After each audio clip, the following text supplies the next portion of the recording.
It's 4:20 a.m. here in the Philippines, and I need to say good day to all my comrades who are still awake. And today, this moment of time, I will show you what is the update of the fence at the back of the house.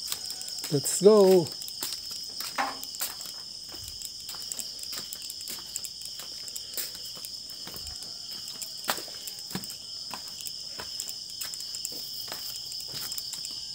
Ito, maganda na siya, hindi na siya rock.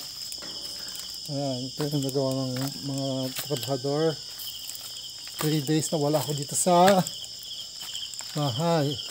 Ang big sila, dalawa lang sila, oh. Wow, smooth na. Wow.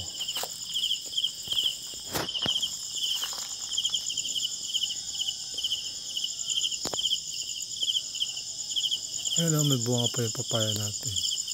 Malilit nga lang, malilit pa sila.